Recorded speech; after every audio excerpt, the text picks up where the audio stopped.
Number one, learn how to see the light, see the color of light, see the direction of light, see the quality of light, and look for the shadows and the highlights, the contrast in the scene. That way you can set your exposure accordingly. I have my Digital Rebel XTI set on the AV mode, and I'm going to use my exposure compensation feature to open up a third of a stop so I can see into the shadows. So remember, learn how to see the light.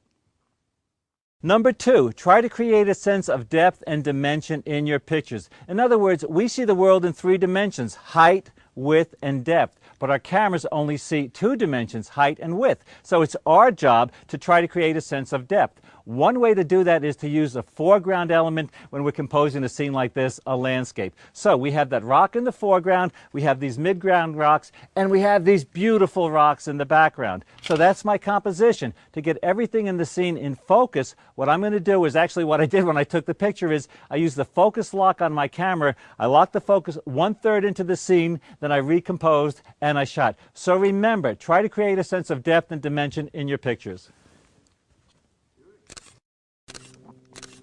Number three, take a hike. Actually, take a walk. When you get on location, take your time. Walk around the subject. Look for all the different photo angles. There are a lot of different photo angles here. I found the best. So remember, when you get on location, take a walk and take your time.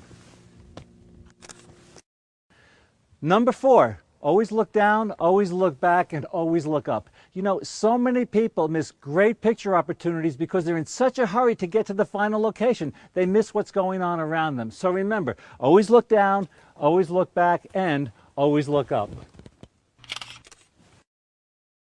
Number five, tell the whole story. Take the wide-angle shots, take the medium shots, take vertical shots, take horizontal shots, and look for details. Shoot close-ups like these beautiful carvings on the rock here. If you have a lot of pictures, you can tell the whole story because as photographers, we're storytellers, but we need a wide variety of pictures to tell the whole story.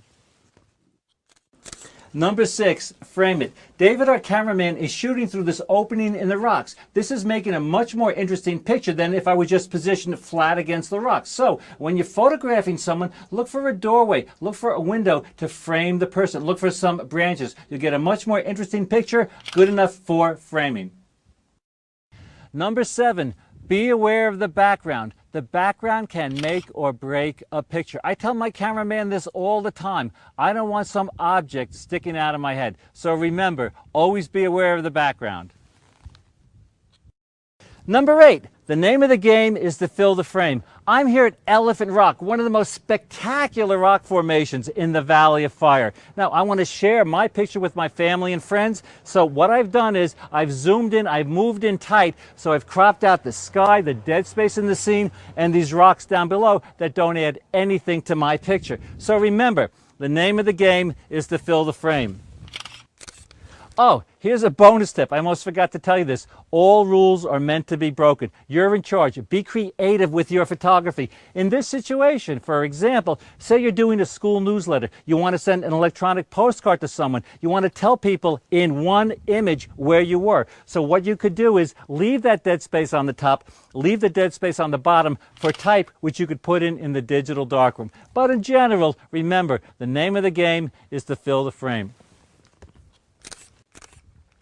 Number nine, raw rules. When you shoot a JPEG file and open that file on your computer, a lot of the information is thrown away, especially in the highlight areas like the sky here. When you shoot a raw file, the file retains all the information. So if you want to get the most out of your pictures, remember raw rules. And finally, tip number 10. Always envision the end result. For me, photography is a 50-50 deal. 50% image capture and 50% digital darkroom work. Take this scene, for example. I can turn this into a beautiful black and white. I can warm up the picture to make it look like I was out here early in the morning or later in the day. I can cool it off to make it look like it was taken at midnight. And perhaps best of all, if there's a subject in the scene that I don't want, I can take it out. So always envision the end result.